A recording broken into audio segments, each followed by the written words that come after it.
gracias a todos los que han permitido que estemos dialogando en este día acá. Muchas gracias a ustedes por asistir. Y bueno, comenzaría con las provocaciones. Una de las primeras, como ustedes ven, el título es Educación y Descolonización o Emancipación Epistémica. Eso ya coloca una problemática. Yo estoy asumiendo que estamos colonizados epistémicamente. O sea, que la educación que recibimos es colonial. Colonial en su contenido, colonial en la manera en que se transmite y colonial pues en la manera en que nos vamos a formar. Estoy provocando muy fuerte, pero bueno, el asunto sería entonces, si eso es así, preguntar si queremos descolonizarnos o queremos seguir así.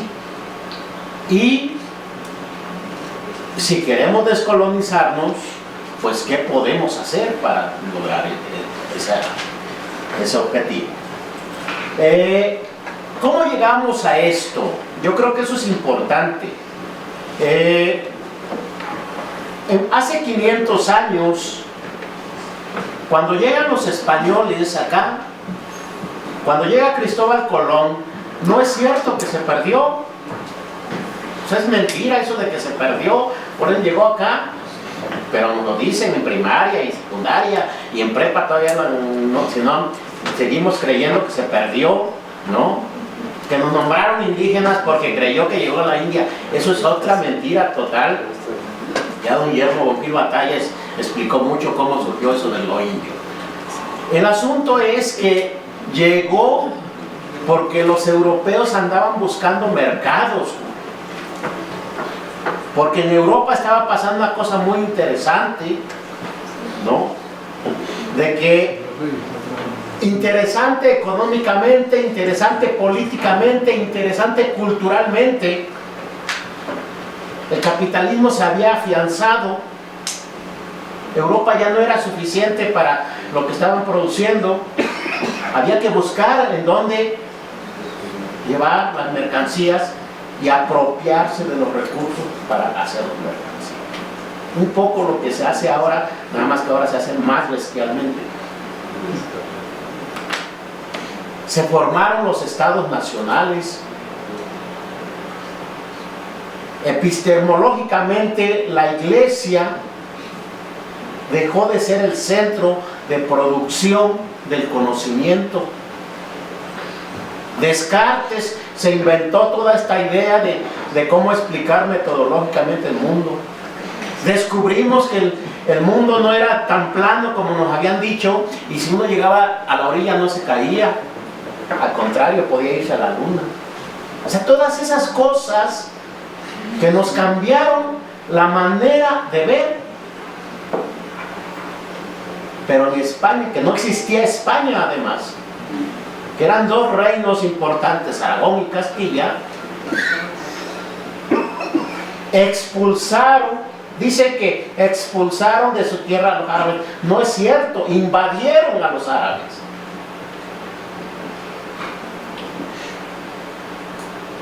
Con una desgracia para España, porque los árabes eran los que sabían de esto.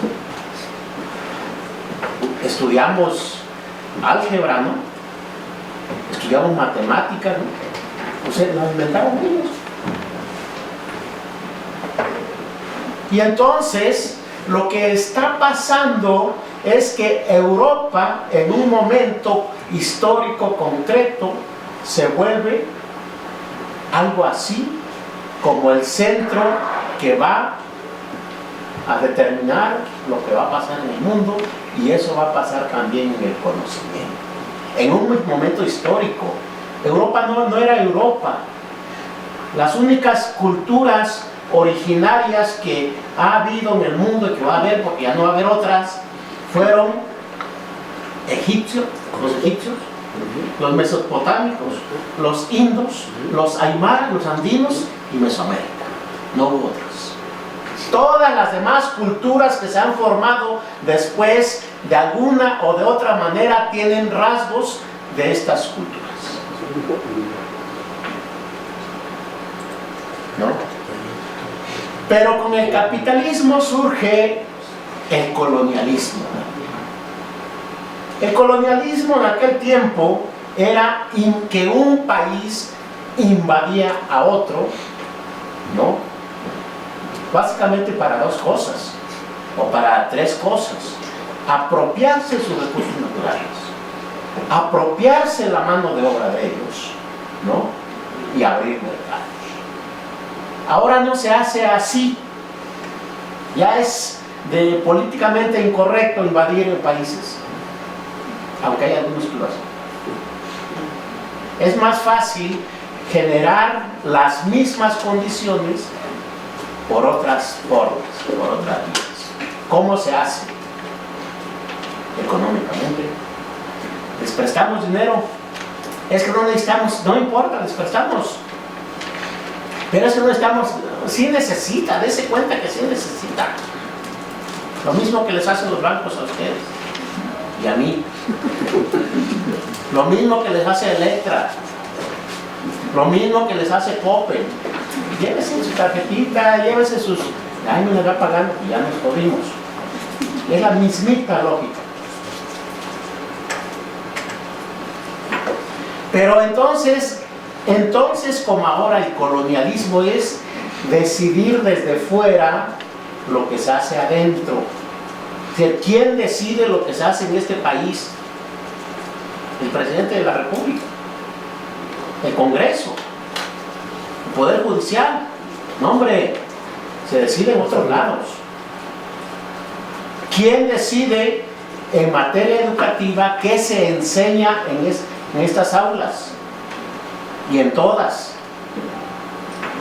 Ustedes. El grupo académico de la materia. No. Lo deciden allá en la OECD, lo decide la OMC, la UNESCO. Esa es nuestra realidad. Pero entonces tenemos varios problemas aquí. Cuando se habla de colonialismo cultural, en general se está planteando que estamos asumiendo como universal una cultura que no lo es. Estamos asumiendo que las categorías de la cultura de Europa es universal y no lo es. Por un lado, pero por otro además le damos connotaciones que no tiene. Dice Foucault en un texto de los 70s, en una primera clase que va a abrir con sus alumnos en Francia, y la retoma mucho Federico Navarrete en un libro que publica la UNAM sobre conocimiento indígena. Dice: cuando a mí me hablan de ciencia, de que esto es científico y lo otro no, lo primero que pienso es a quién se quieren joder. Porque cuando ya dijiste que no es científico, ya le diste una categoría inferior. Está interesante, ¿eh? Desde el 76 lo decía Foucault. Cuando a uno le hablan de democracia, por ejemplo, decía maestro José Saramago, y nos dice que es la forma más adecuada de gobierno, pues yo pienso en los grandes capitalistas, que son los que dominan y que ellos sí no someten a votación nada. Y si uno lo trae a nuestro país, la democracia se resuelve en un segundo, en el que uno deposita un papelito ahí y se acabó el asunto. Nunca jamás hay posibilidades de participar, porque los consejos consultivos están hechos para que participen, para no participar. No. Porque otras formas, la consulta, ¿quién dijo que la consulta era un derecho interesante? Si le echamos un poco de historia, los mineros. Cuando se discutía el convenio 169, la organización de mineros y luego algunos indígenas, sobre todo ecuatorianos, que dijeron, este es un derecho importante, pero ¿por qué deben consultarnos? Deberían dejarnos de decidirnos, ¿no? Bueno, el asunto es entonces que lo que planteamos como colonización cultural es eso, asumir que una cultura de afuera es la chida, es la que hay que aprender y olvidarnos de la nuestra porque esa, híjole, ¿para qué estudiamos conocimiento indígena? No nos va a llevar a nada. No, estudiamos allá. Y sin embargo, en la vida cotidiana siempre vuelve a los conocimientos. No sé si ustedes sepan, pero actualmente el debate, por ejemplo, que se dio en el TEMEC estuvo detenido por los conocimientos tradicionales. ¿Qué tanta apertura iba a haber para que se apropiaran las farmacéuticas, para que los laboratorios se apropiaran de los conocimientos de los científicos? Y no saben, no sé si sepan, la millonada que se hace con la expropiación de los conocimientos. No sé si haya por aquí algún abogado, aparte de la nuestra madre, que ya digo que es. Porque miren, hace décadas el Banco Mundial comenzó a impulsar una especie de tribunales de conciliación. Y los únicos que saben de justicia conciliatoria en este mundo son los indígenas. Pero les quieren enseñar a los indígenas. Y hay tribunales en Oaxaca, hay tribunales en Michoacán, hay tribunales en Quintana Roo, que nadie va a ellos. Hay tribunales en San Luis Potosí, vengo de ahí. Nadie va a ellos, porque realmente no hay una técnica de conciliación, o por lo menos no la hay en la manera de nosotros.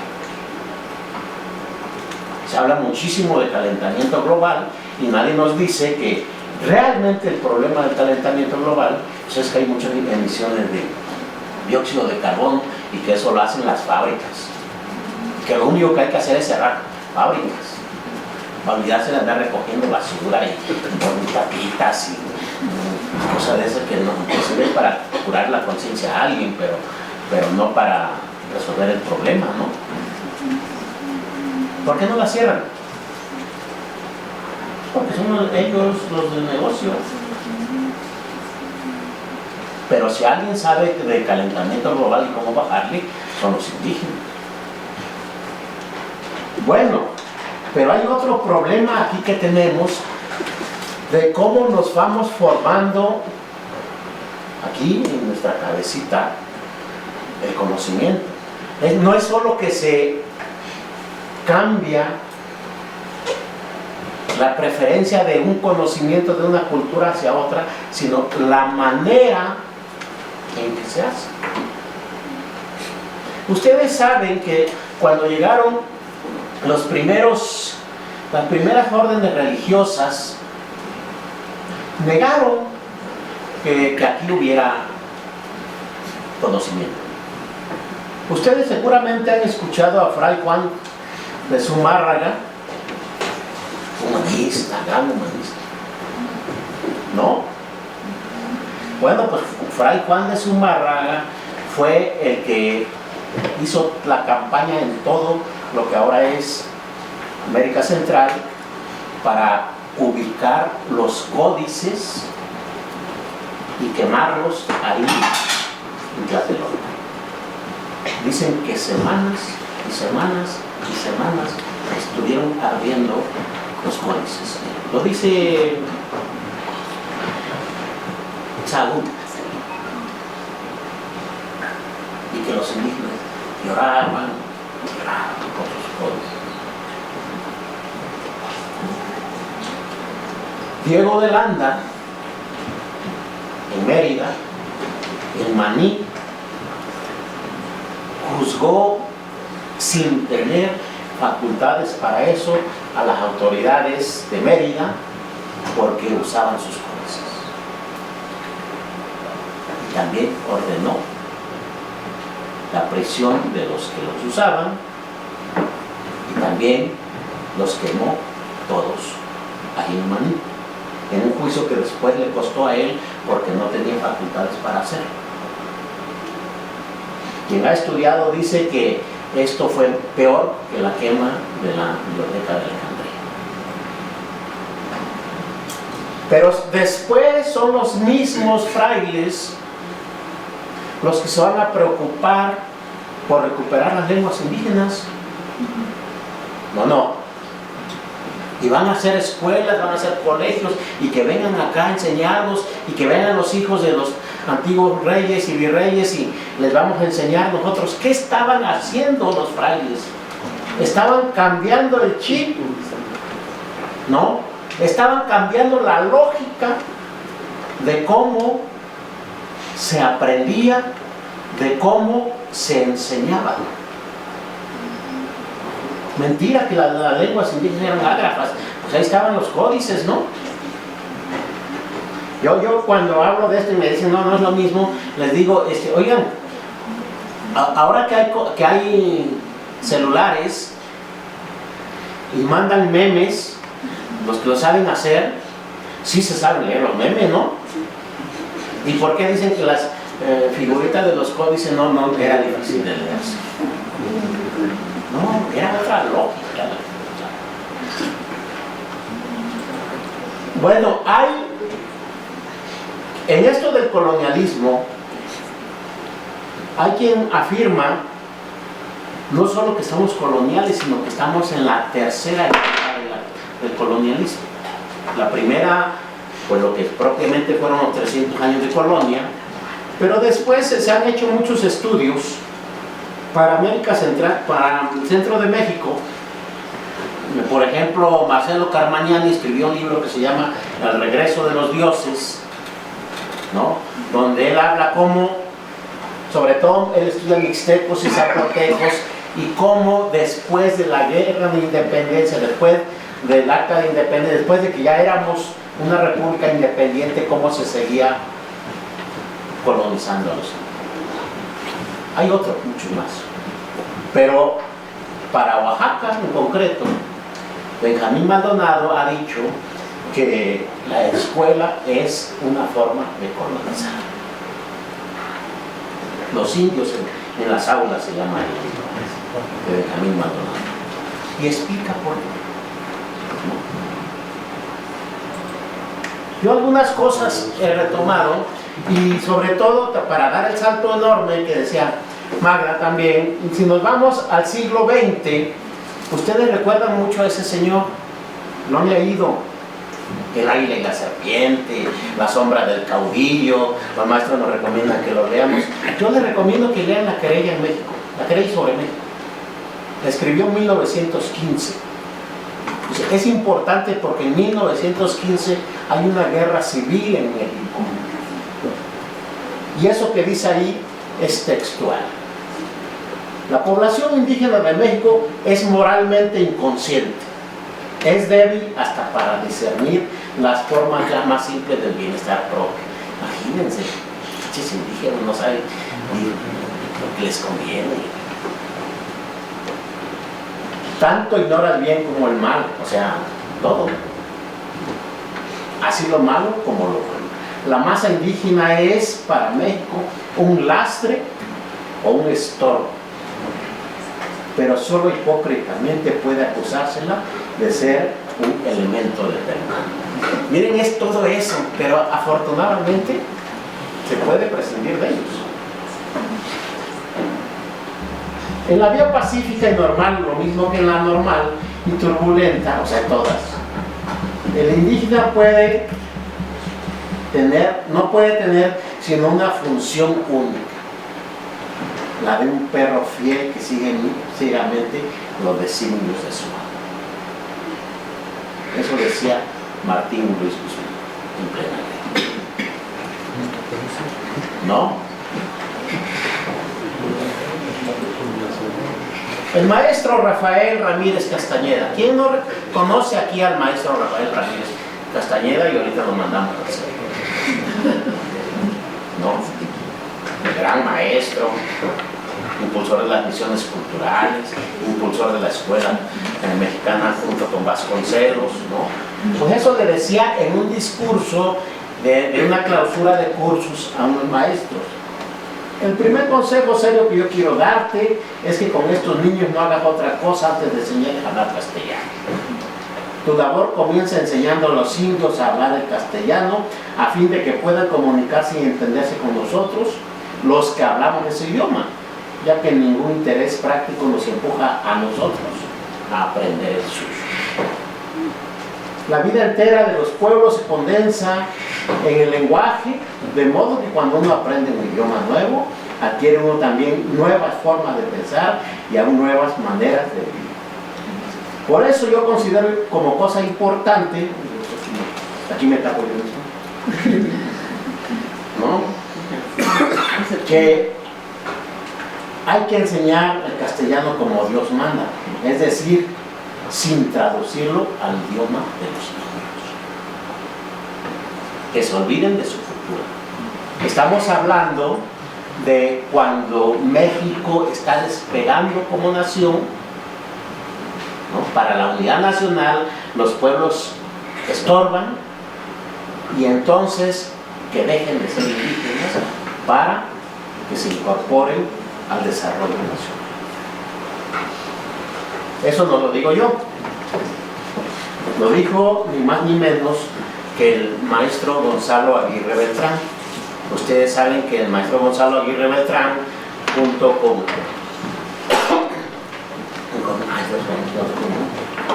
Gonzalo Aguirre Beltrán fue de los impulsores del indigenismo, y ya en los 80s,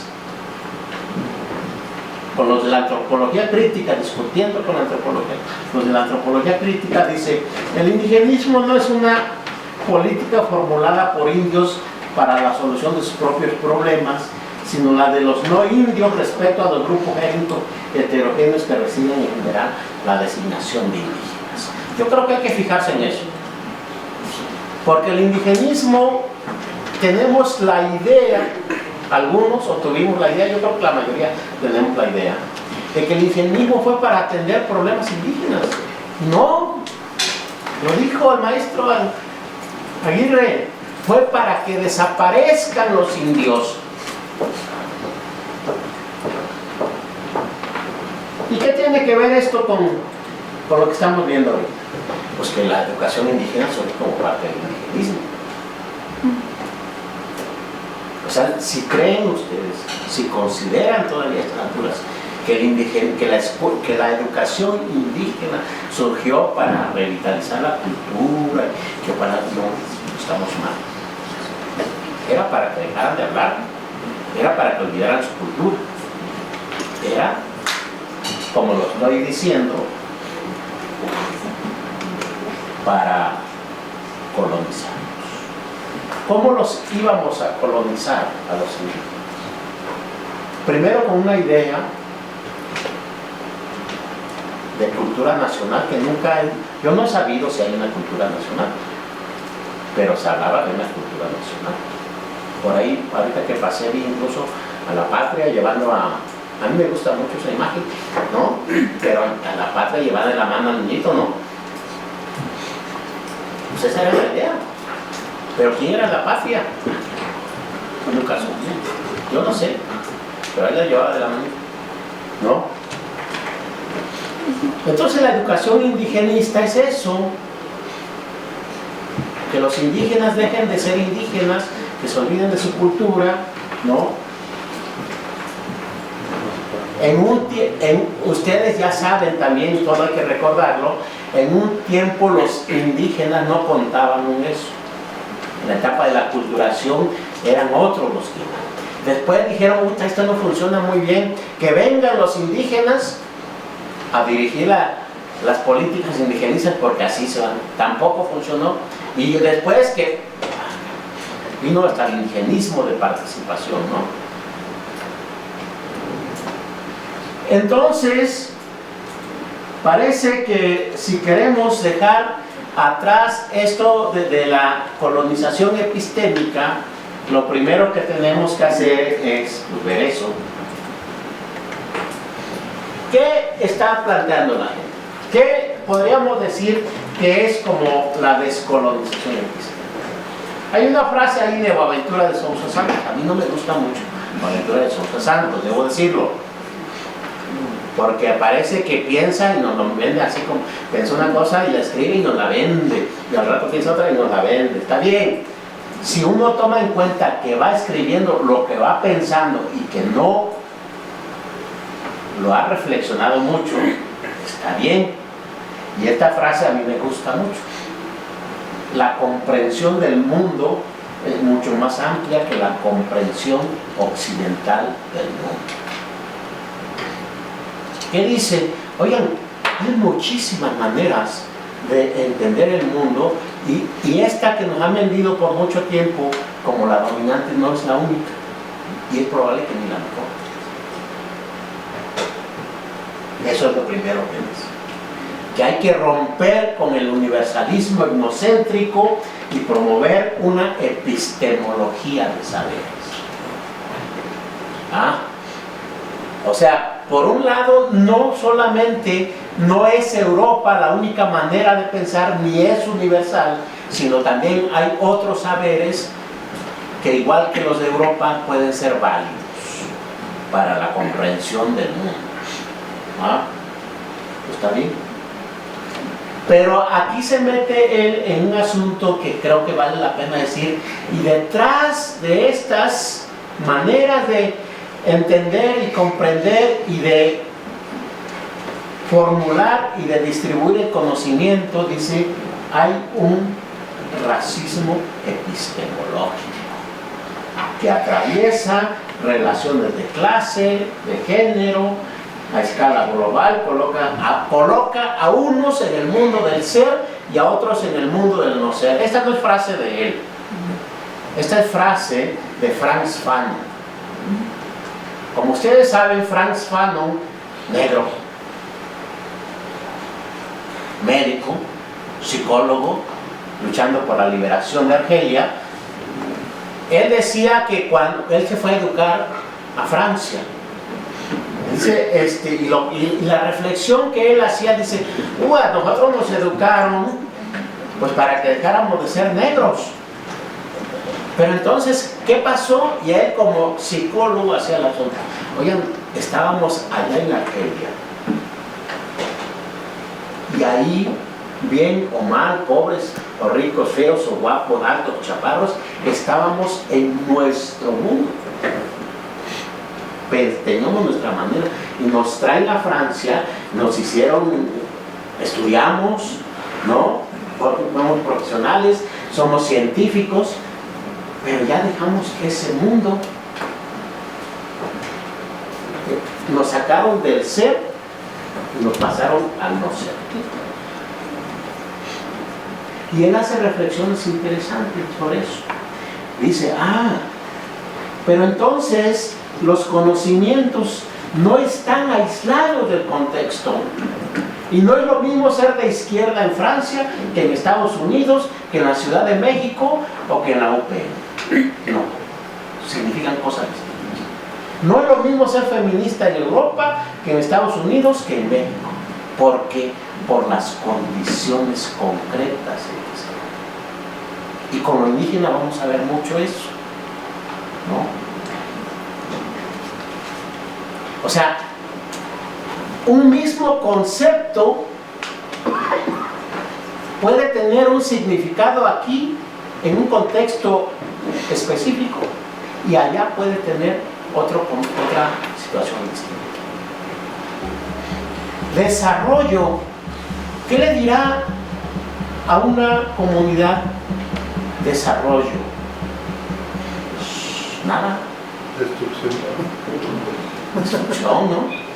O sea, si ya se lo explica, uno va a decir, pues es destrucción. Pero miren, ¿qué les dirá? Estuve preguntando ahora que venían por acá y le preguntaba a una compañera, Edith Martínez, Nazabi de la montaña de Guerrero, me decía, oye, ¿y cómo decimos nosotros? Porque yo no hablo mixteco, porque soy producto de aquellas políticas. Dice, ¿cómo decimos nosotros educación? Entonces sabe. Y me dice, no hay. ¿Y cómo nos hemos estado educando entonces? Y me dijo, mira, hay dos palabras que se le pueden acercar. Saña. Digo, no, eso es hacer, mostrar. Ah, sí, exactamente. Hacer, mostrar. O sea, le estoy enseñando.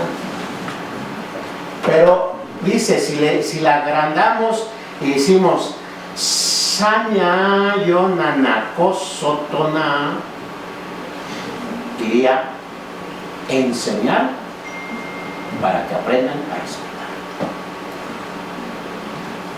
Dice, en la escuela usamos saña.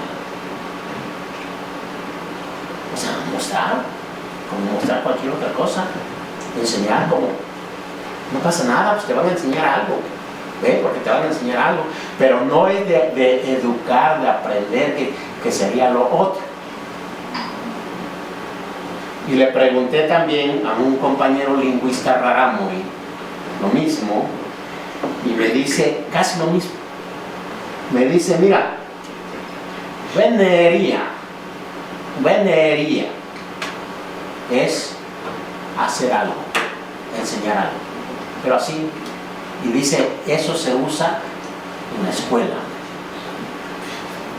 Y si dices machirita, eso es aprender en la vida diaria.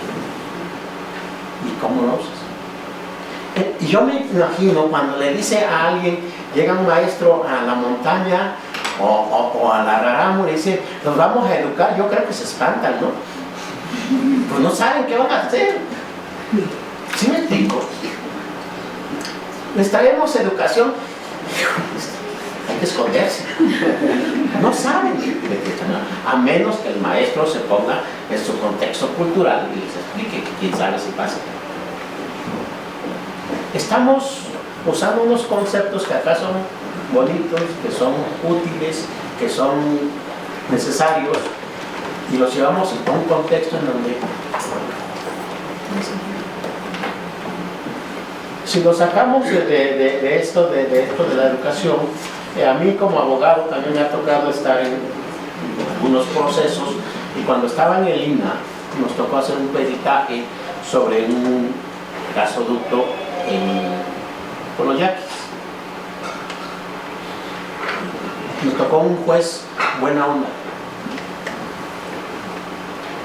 y ya después de que se entregó el peritaje, fuimos con él, fue el gobernador de Loma de Bacún con él, que era el que estaba demandando, y le dice al gobernador, ya entendí lo que ustedes quieren, y le voy a decir una cosa, aquí entre nos, les vamos a dar la razón, les voy a dar la razón.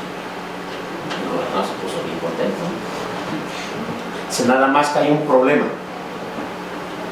Ya los demás pueblos, los otros 7 pueblos yaquis, ya aceptaron que pase el gasoducto. Entonces a ustedes les voy a proteger la parte del territorio que a ustedes les corresponde. El gobernador ya aquí se voltea y nos mira y dice, no entiendo. Ya le explicamos lo que quería decir el juez, y le dice, oiga juez, yo tengo una pregunta. ¿Cómo va usted a hacer para dividir lo que Dios nos dio completo? Y el otro se voltea otra vez, nos ve a nosotros y dice, no, señores, que usted está equivocado. La tierra no se la dio Dios, se la dio Lázaro Cárdenas.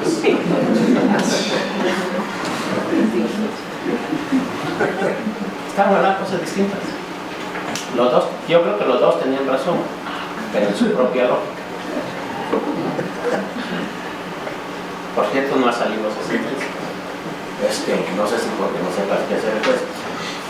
Pero entonces lo que estoy diciendo es que insisto en que el asunto no es solo que tengamos conceptos de fuera, sino que en nuestros propios contextos diversos, en la idea de que hay culturas distintas, pues esos conceptos, si se admiten, pueden tener significados completamente distintos. ¿Qué hacemos? Cerramos las escuelas. Lo primero que algunos compañeros que estudian esto dicen hay que desconectarse del eurocentrismo. Estaba explicando la otra vez a los del INE. La gente cree que se haga cosas militar. Estaban hablando de democracia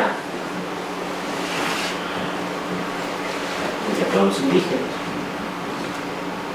Pues ellos presumiendo su jurisprudencia, ¿ya? Y les decía yo, oiga, no sé si usted sepa que los huirras, los huiráricas, los huicholes, no hacen elecciones.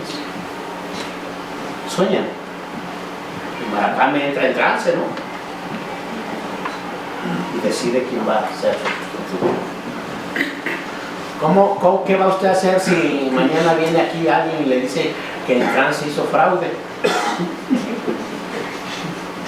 ¿Va usted a mandar a que hagan elecciones? Pues le va a estar violando su derecho. ¿Qué va usted a hacer si mañana vienen los yaquis que son, o los mayas, que porque por las guerras que han sostenido tienen estructuras militares como gobierno? ¿Le va a mandar que hagan elecciones? Pues no, lo que usted tiene que aprender es que eso que usted dice que es la democracia, que es lo mejor para el país, parece que entre los pueblos indígenas no funciona. Puede funcionar en el centro porque es muy asambleario, muy comunitario, pero hay pueblos donde no. ¿Qué va usted a hacer si mañana va a la Rarámuri? En la Rarámuri hay puras gobernadoras, o muchas gobernadoras, no gobernadores, gobernadoras. Y dicen además que ellas gobiernan 4 años y los hombres 3 cuando les toca. ¿Por qué? Porque ellas traen 4 vidas. Y te explican, y ya me metí a ver, y sí, efectivamente, eso es lo que dice su cultura. Porque ellas dan vida. Entonces, desconectarnos del eurocentrismo, ¿no? La idea esta de que no sacar a la gente de su mundo del ser y colocarlo en el mundo del no ser. Porque entonces todo lo que le enseñemos no va a funcionar, ¿no? Y lo que dicen también, hay que ser críticos de los críticos, ¿no? Ustedes seguro, no sé si han escuchado, pero en las últimas décadas se han dado mucho esta de la teoría de la decolonialidad, ¿no? Si nada más que los que lo hacen están en Estados Unidos, o están en Europa, o están en... ¿no? Y entonces vienen acá y nos están colonizando bajo la idea de que nos van a descolonizar. Un poco la idea de que nos dan derechos bajo la idea de que no los puedas ejercer, ¿no? De eso haya hablado mucho. Marga y muchos otros también. ¿Qué hacemos? Miren, hay experiencia, tampoco nos preocupemos mucho, hay muchas experiencias de por dónde. Este señor Barbón que ven ahí, ¿lo habían escuchado? ¿Quién había escuchado a Juan Rodríguez? Compañero. Él fue un liberal. Bueno, primero fue un indígena, ¿no? Luego fue un liberal. Compañero por decirlo así de bancada, no de ideas, de José María Luis Mora. O sea, José María Luis Mora, si lo han escuchado, pues claro, no era indio, a él sí lo podemos presumir, ¿no? Pero lo que debatía Juan Rodríguez Puebla con José María Luis Mora, y sobre todo los dos fueron constituyentes en el primer constituyente que hubo acá en México, 1824. Era que José María Luis Mora decía que había que acabar con los indios, y la mejor manera de acabar con ellos era por decreto. Hacemos un decreto y ya no hay indios. Así como ahora hacemos un decreto y ya son sujetos de derecho público, ¿no? Y lo que le decía Juan es, ay, José, no es así la cosa, es un poco más compleja. Aquí hay indios y va a seguir habiendo. El debate era si iban a cerrar el colegio de San Ildefonso o no. San Gregorio, perdón. Y José María Luis Mora decía, no hombre, ya no hay indios, ya decretamos que ya no hay indios, pues ya cerremos eso y dediquemos ese dinero para otras cosas. Para no hacerla larga, Juan Rodríguez Puebla logró no solo que mantuvieran el colegio, sino que se ampliara a nivel nacional, porque solo era lo que había sido en México de los chiquitos. Y consiguió becas para que estudiaran los indios. Lo pongo como un antecedente, no obviamente en lo que estamos diciendo, pero sí preocupados. El que sí es mi ídolo es este señor. La verdad es que si hay un indígena que yo admiro es este, Chichimeca, abogado, secretario de Educación del Estado de México, guerrillero en la época de la intervención francesa, preso político de Benito Juárez, ministro de la Suprema Corte. ¿Qué no fue este? Pero yo lo admiro por la idea que él traía. Miren lo que dice ahí, es un discurso que recoge Francisco Zarco en la crónica del Congreso Constituyente de 1856, cuando se crea la Constitución de 1856, y dice que entre las muchas ilusiones con las que nos alimentamos, una de ellas nace de suponer que nuestra patria es una nación homogénea. La idea liberal de ese tiempo, ¿no? Levantemos ese ligero velo de la raza mixta que se entiende por todas partes y encontraremos 100 naciones que en vano nos esforzaremos hoy por confundir en una sola. En base a eso, él propuso que todas las lenguas que existían en la República Mexicana fueran lenguas válidas, nacionales. Eso se hizo hasta 2003, si no estoy mal, ¿no? Con la ley se hizo en la ley, pero él lo decía en 1856. Y propuso que la división de los estados fuera en función del territorio de las culturas. Los de la NIPA estarían bien contentos porque era una especie de autonomía regionales. Claro, dijo otras cosas, los gobiernos, junto con Benito Juárez, dijo que la mejor manera que había de que el federalismo fuera una realidad en México era reconociendo los gobiernos indígenas.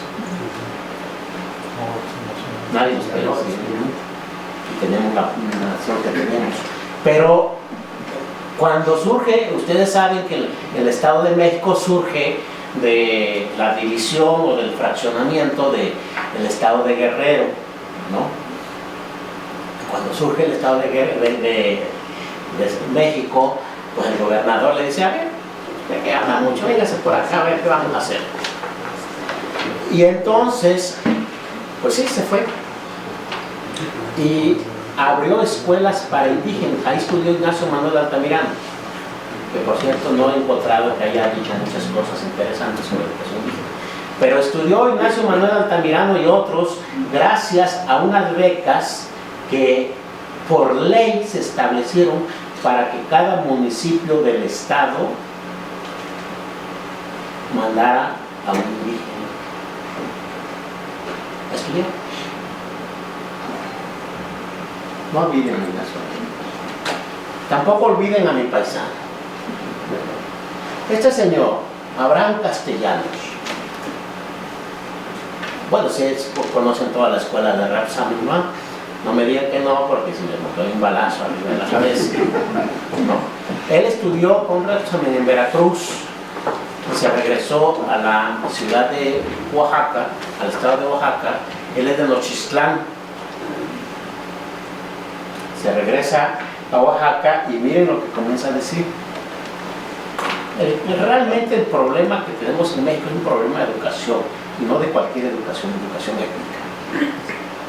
Y dice, seguimos pensando que somos una cultura española y entonces queremos ser como España y no nos damos cuenta de que la educación está aquí entre nosotros. Y dice, esto es muy actual, la educación mexicana está por formarse y dado los elementos que tenemos, o sea, los elementos étnicos, será más completa y más segura porque nuestros elementos son más poderosos. No estoy diciendo que eran lo que hay que rescatar, lo que estoy diciendo es que en el contexto en que estaban, ¿no? Y para el momento histórico que vivían, a mí me parece que esto era muy avanzado.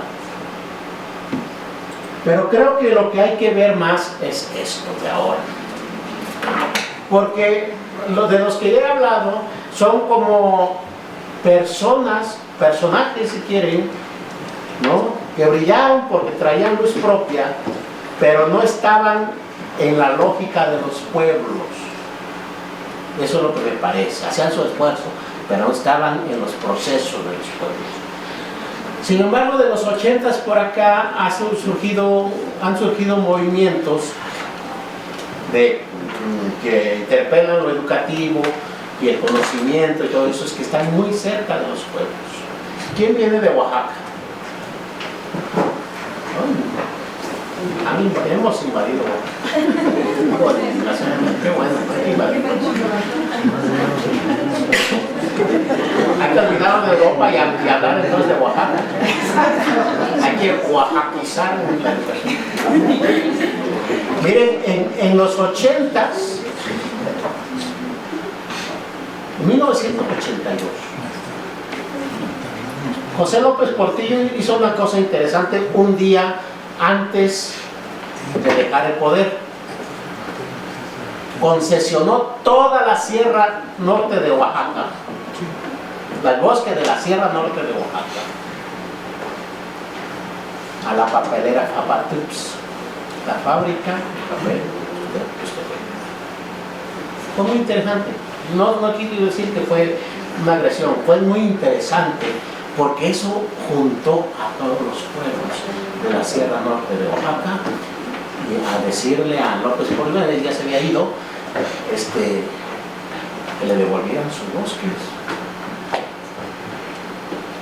Y entonces los pueblos hicieron una cosa bien interesante porque comenzaron a llamar a los profesionistas que estaban fuera de la Sierra Norte que fueran a echar a ver qué habían aprendido, ¿no? El caso de Floriberto, que es el que está en la foto, es otro, pero es muy interesante. Él lo cuenta en su libro, en sus escritos, y dice que un día, pues él estaba en la ENA, que llega a su pueblo y que le dice en asamblea que quiere hacer su tesis de grado ahí, en Claudio. Que dicen, sí, no hay problema, tú haz tu tesis. Y les dice también que bueno, ya que admitieron, les va a decir a sus maestros que están en la Ciudad de México que vayan a calificarlo, y entonces se armó la cosa. Porque dice, ¿cómo? Unos señores que están en México, que ni siquiera conocen Tlahuitoltepec, te van a venir a calificar de lo que haces. No, eso sí está jodido. Aquí te vamos a calificar nosotros somos los que sabemos. Y la manera en que vamos a saber si apruebas tu tesis es que te vamos a dar un cargo a ver si sabes qué hacer. O sea, ahí tienen a Floriberto asumiendo su cargo y obviamente renunció a la ENA. Cuenta Jaime Martínez Luna que él estaba en la Universidad de Veracruz, marxista, dice él. Cuando le hablan de la tarde, dicen, vente Jaime, porque aquí se armó y necesitamos asesoría. Y dice Jaime que va, no, ahora sí voy a saber dónde se aplica la lucha de clases, el marxismo-leninismo y que la vanguardia del proletariado. ¿No cuenta él? Y llega y dice, ay cabrón, no tiene clases sociales. Parece que los patrones son los mismos obreros. ¿Y ahora qué hago? ¿No? Pues hay que aprender de la realidad, porque lo que le enseñaron para que no funcione. Cuenta Juanita Vázquez de Yalala, que había estudiado trabajo social en la UNAM y que le fue muy bien y que ya quería ser médico. Cuando le hablan sus paisanos, no, ¿qué médico? Ni que aquí te necesitamos para defender los bosques. Y va, oye, pero es que yo quiero ser médico. Pues primero quieres ser de Yalala, ¿no? Véngase por acá. Sí, ya. Bueno, lo importante de esto fue que en algún momento lo que pensaba uno y lo que pensaba otro y lo que pensaba otro lo juntaron. No es que se hayan juntado a estudiar, ¿no? Y surgió eso que ahora se conoce como comunalidad, ¿no? Y que es un pensamiento muy propio de la Sierra Norte de Oaxaca. Ahora ya se sabe que no fue solo el movimiento en la Sierra Norte de Oaxaca. Acaban de sacar un libro de chatinos, el maestro Lorenzo Chávez, creo se llama, un líder agrario, que mientras ellos hacían él hacía su lucha allá en la costa con defendientes de caciques. ¿Qué le encuentro yo de interesante para lo que nos trae acá? Que se estaban descolonizando sin saberlo, o no sé si lo sabían, pero ante una problemática concreta ellos comienzan a elaborar sus propios conocimientos y van a buscar a través de ellos soluciones concretas. Y parece que sí, soluciones. Si uno va y estudia los movimientos de Oaxaca, los movimientos políticos, sociales de Oaxaca, va a encontrar que los de la Sierra Norte casi no se corrompen. Mientras los otros terminan haciendo lo que combatían, ¿no?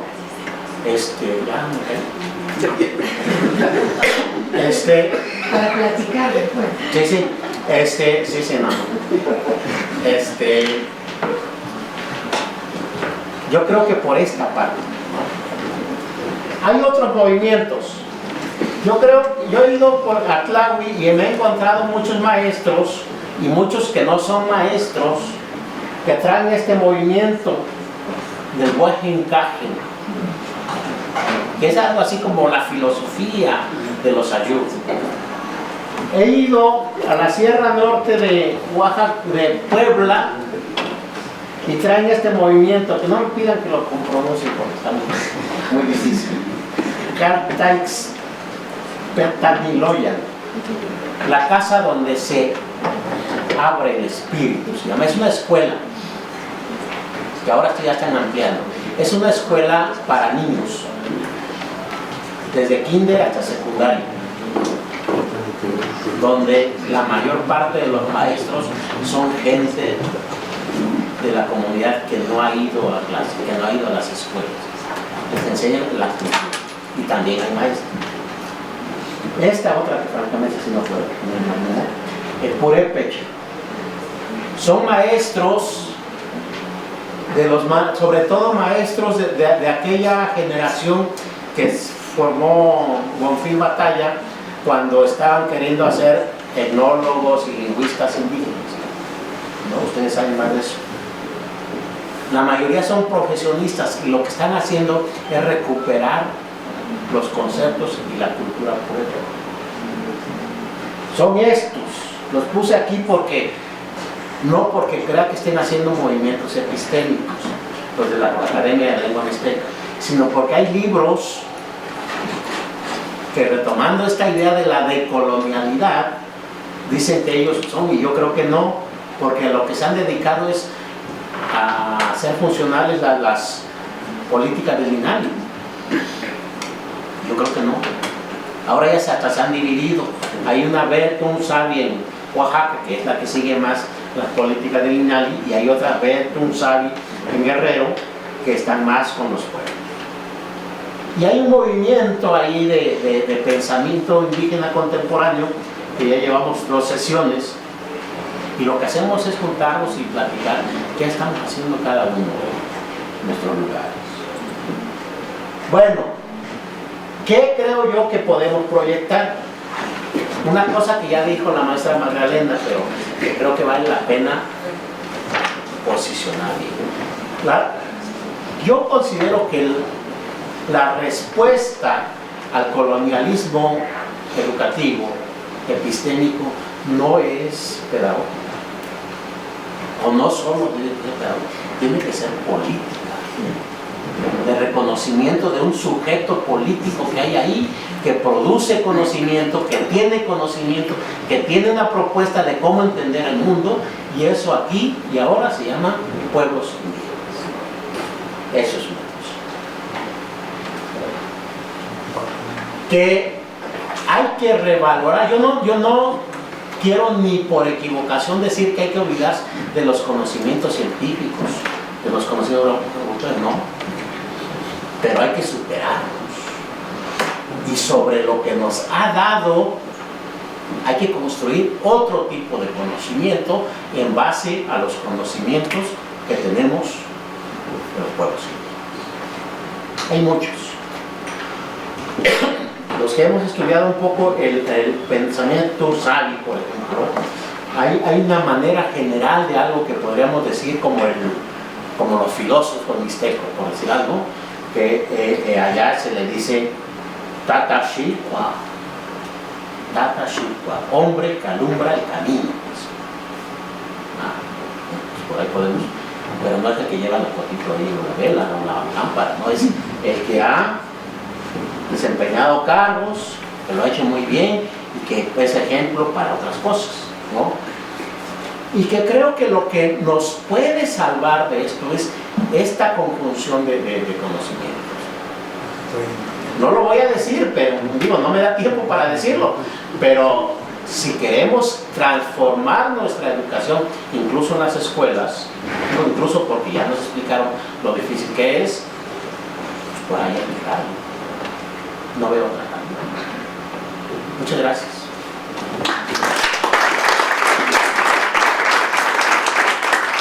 Bueno, nos invitamos a hacerle preguntas a Francisco. Ernesto. Bueno, que nada, pues gracias, interesantísimo, y a mí en lo personal me ha hecho pensar en muchas cosas. Me gusta sobre todo el final acerca de ver a los pueblos como sujetos políticos. Es algo que yo mismo he defendido ahí con colegas lingüistas sin mucho éxito, porque las implicaciones son muy grandes. Pero quisiera hacerla como de abogado del diablo, creo, ¿no? Ese papel normalmente lo hago yo, pero bueno.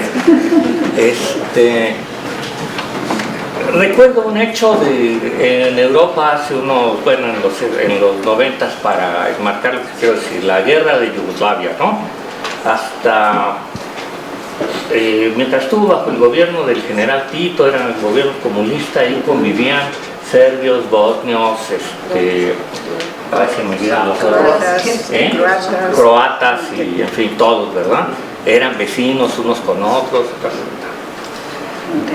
En esa época es cuando surge la idea del multiculturalismo y toda la cosa. La solución de la OTAN para apaciguar fue, bueno, vamos a poner unas rayas aquí. Todos los serbios de todo el país van para allá porque hablan serbio, escriben serbio, y a cada quien se lo pusieron en su cuadrito. Digamos, son consecuencias de integrismos culturales o algo así, ¿no? ¿Cuál es tu punto de vista sobre la idea de una sociedad multicultural? Porque escuchando de acá, un poco la sensación que me queda es, no veo puentes posibles, ni sé si son necesarios. Es un poco lo que me surge de acá, ¿no? Entonces, para no alargar nomás, ¿cómo ves tú eso de la posibilidad de una sociedad plural, multicultural, y esta, a lo mejor equivocadamente, percepción de que no hay puentes entre pueblos indígenas y sociedad o nación mexicana en lo que acaba de exponer? Adelante, gracias, Ernesto. Sí, Sergio Rojas, de San Lorenzo Tizonco. La parte de bueno, lo tocaba un poco con la exposición anterior, del fundamento o la fuente de dónde parte esta reconceptualización epistemológica. Me parece que no coincidimos, porque la información que de alguna manera muchas veces se interpreta de diferente forma, tiene que ver con que, por decir, la corona, cuando promovió el viaje con Colón, pues estaban pensando también en orientarse hacia otros rumbos. No sabían. Entonces el hecho de que después los mismos reyes mencionaran de que toda la cuestión que tenía que ver con las Indias ya lo etiquetaban en ese sentido de un origen equivocado. Entonces nosotros lo vemos desde los sistemas complejos como un sistema no lineal, en el cual la academia y todo el método científico pues también está muy limitado, está muy encuadrado y está rebasado, y no han atendido esa parte. Entonces, si hay tratar de conectar una interculturalidad entre los pueblos con el sistema institucional, que es bajo el que ustedes trabajan, hay que tomar en consideración esa parte, porque nos queda claro que también parten de unos prejuicios en el sentido de que el manejo que tienen con las etnias o con los indígenas en el proceso histórico de los 500 años también tienen unas deficiencias que tienen que ver con ese prejuicio a favor o en contra de las dinámicas que tenían de convivencia los propios pueblos, que también tenían procesos de convivencia muy impositivos. O sea, no tiene nada que ver con estos procesos actuales. Entonces, si queremos reconstruir una nueva convivencia, una nueva dinámica social, tenemos que ver las dos esferas, ¿no? Y verlo, como mencionaba hace rato, para criticar a los críticos, nosotros lo decimos como es un metasistema de segundo orden, o sea, donde el investigador se pone también como parte del sujeto investigado. Y en la parte de derechos, pues sí es necesario que ya de facto se tiene, en los últimos 500 años ha sido la parte del sujeto de derecho, ha sido el ser y el deber ser, lo tenemos. Que no lo reconozcan o que esté en proceso de reconocimiento a nivel institucional federal es otro proceso en el cual, como se inventó, se denominó el kilo, el metro, esos convencionalismos sociales, es a lo que tenemos que llegar para poder determinar los procesos de convivencia con los pueblos. Gracias. ¿Alguien más? La historia es cambiante. También, obviamente, los usos y las costumbres cambian en ese contexto. Pienso que lo que hace falta es la conjunción de todos los actores sociales y políticos de manera específica en nuestro país. Porque los pueblos indígenas trabajamos por un lado, los académicos trabajan por otro lado, la clase política por otro lado, todos por intereses legítimos, cada uno pensamos en ese sentido. Entonces, efectivamente, retomando las palabras de Sergio, pues tenemos que ponernos de acuerdo en las cosas. Claro ejemplo, la lengua náhuatl, ¿no? Pues todas la hablamos diferente, ¿no? En Milpalta la hablan de una forma, en Puebla de otra forma, Oaxaca de otra forma, etcétera, etcétera. ¿Cuál es la realidad concreta? Pues nuevamente comento, tendríamos que ponernos de acuerdo todos en ese sentido. Estoy de acuerdo totalmente, los saberes indígenas son amplios y los famosos tlamas en la lengua, ¿no? Los sabedores del conocimiento. Y gracias a esos saberes, pues existimos todavía, ¿no? Caso concreto aquí la montaña de los pueblos de esta ciudad, pues no han venido ni científicos ni nadie a decirnos qué es lo que tenemos que hacer, pues para cuidar nuestra agua, ¿no? Para cuidar nuestros bosques, etcétera, etcétera. Gracias. ¿Ok? Sí, yo le quisiera hacer una pregunta. ¿Usted qué piensa acerca de la educación indígena como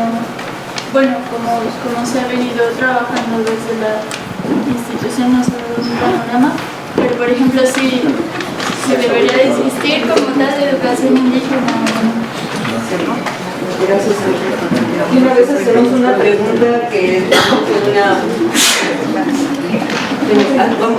la maestra Ceci tiene una pregunta. Bueno, es una pregunta otra vez de Paola Porras de la UPN de Pátzcuaro. Ella se pregunta si se puede replantear el concepto de Aguirre Beltrán, que decía de la noción de indígenas e interculturalidad, que esto también podría aplicarse para el uso de las lenguas por el problema de la construcción de categorías y el uso de traducciones que no son tan fieles.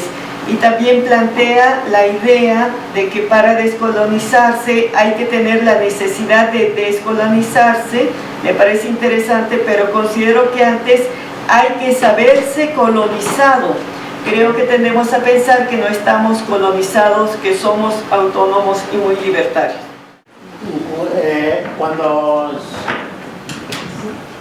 estoy hablando, estoy pensando, yo me asumo que soy parte del pueblo,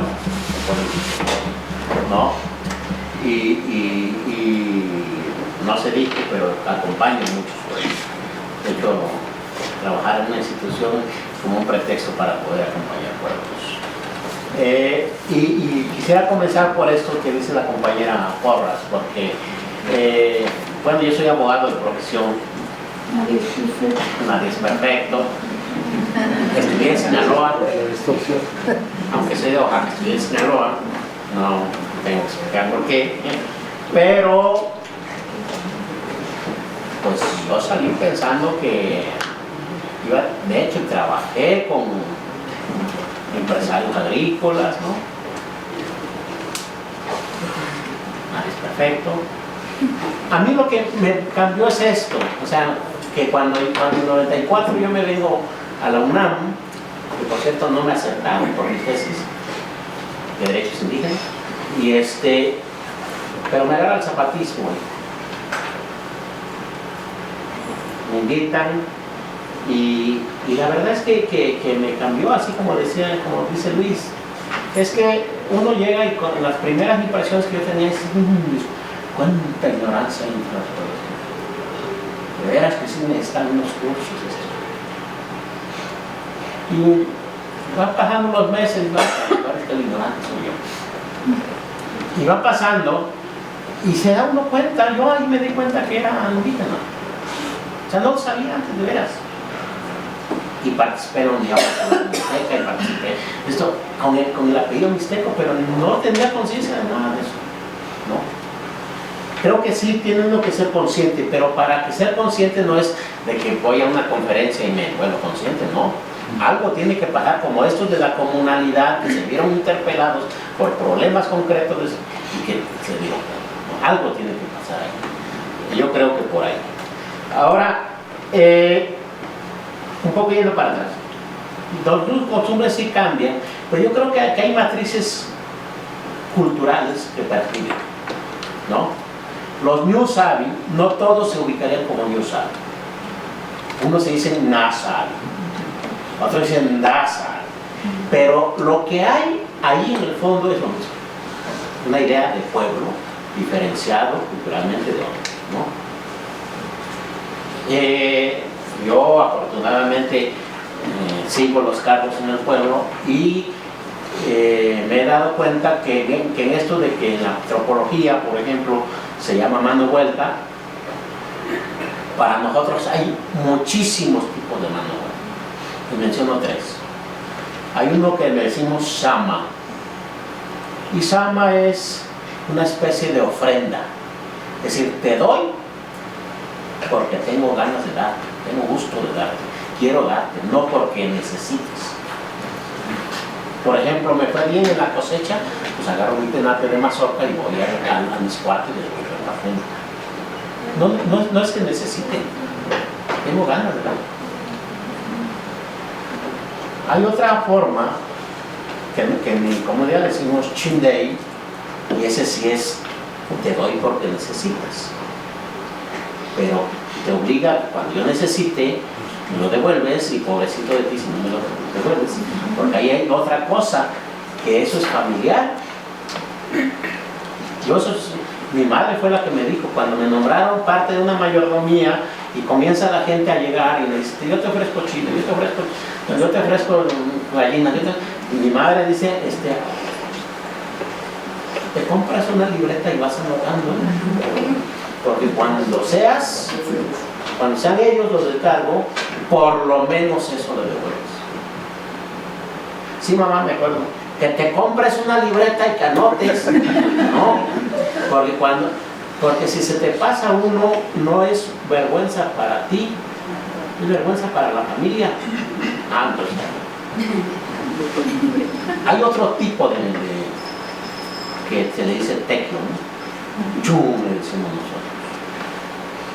Y que desde acá se dice trabajo, gratuito, obligatorio. ¿No? Sí es eso, pero yo no lo he visto como obligatorio. Así de que no, uno va con gusto, porque es obra para todos. No es que sí. Entonces, creo que se puede llamar de distinta manera, pero la matriz permanece. En San Diego una vez, perdón que esté contando mis peripecias, pero un día llego a San Diego, en Estados Unidos, con mi hermana, y se entera la gente que llegué y me comienzan a llevar dinero. Y le digo a mi hermana, oye, ¿qué piensan? Que estoy muy pobre, o por qué me traen dólares. Y me dice, no ves que en la casa, ahí en el pueblo, cuando llega alguien le damos huevos. Pues aquí no hay huevos, no hay gallina, no hay... O sea, aún allá, ¿no? Entonces creo que sí, qué bueno que sean cambiantes además, ¿no? Porque no estaríamos ahí como piedra. Pero creo que sí hay matrices que se mantienen, ¿no? Justo eso sería como lo profundo de la práctica cultural, ¿no? Creo que eso es. La otra cuestión, es muy probable que por lo esquemático haya dado entre otras cosas. La verdad es que no pienso que todo haya cambiado desde que llegaron los españoles para acá. No, también había procesos aquí y efectivamente no era tan igualitario, ¿no? Sí, pero había otro tipo de prácticas. Por ejemplo, yo leí a Guillermo Gil Ataya, pues, y él decía, bueno, los aztecas cuando conquistaban, no tenían una característica que no se mantuvo después que llegaron los españoles. No imponían gobiernos. Usted me paga mi tributo y hágale como quiera, ¿no? Eso hacía que se mantuvieran los propios sistemas, ¿no? Por decir algo, creo que es eso. Y en lo que dice el compañero Uder, no por nada diría que hay que poner muros. De hecho, creo que hay muros ahorita con el no reconocimiento.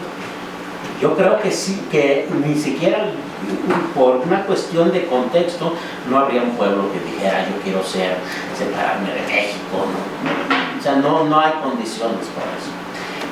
Pero tenemos un problema grave porque en serio no reconocemos a los pueblos, hasta en lo que ya reconocimos. Miren, por ejemplo, los gobiernos indígenas ya están reconocidos. En Oaxaca dicen que las comunidades son sujetos de derecho público. Cuidado y se le ocurre a una comunidad en un contexto difícil juzgar a una persona. Van por la autoridad y no pasa a la cárcel. ¿Qué reconocimiento es ese?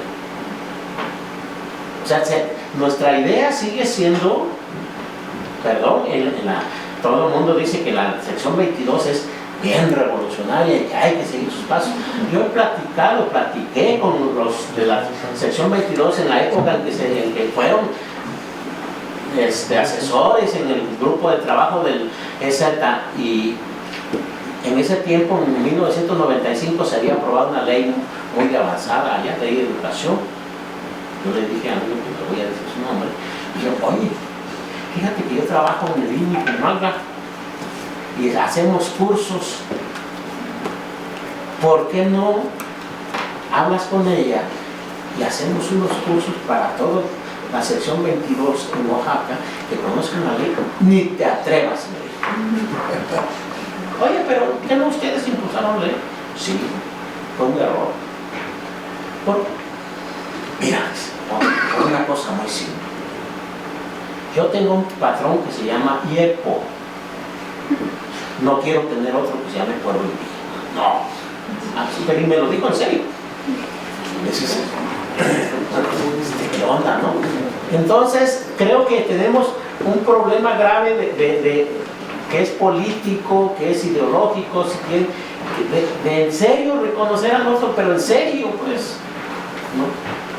Creo que ese es, o sea, porque para que haya un diálogo yo asumo que debemos estar en igualdad de circunstancias. Ya dijo por allá la compañera, en la escuela, pues los maestros pues tienen, y es cierto, pues. Y pasa lo mismo con lo indígena. Entonces creo que tenemos que cambiar eso. ¿Qué pienso de la educación indígena? Pues es lo que dije, que es colonial. No digo que no aporte nada, yo creo que sí aporta, pero no va al fondo del asunto. Es decir, creo, como lo dijo también Magda hace rato, por favor enséñenos derecho estatal. Oiga, pues se los joden. Pues por eso lo quiero saber, porque me quiero defender, pero es como una cosa reactiva de resistencia, no es lo que realmente se necesita. Eso es lo que yo pienso, ¿no? Y qué bueno que les enseñen español, qué bueno que sí, pero lo que necesitamos es recuperar los conocimientos indígenas. Eso es lo que creo. Bueno, nada más. Gracias. Pues muchas gracias.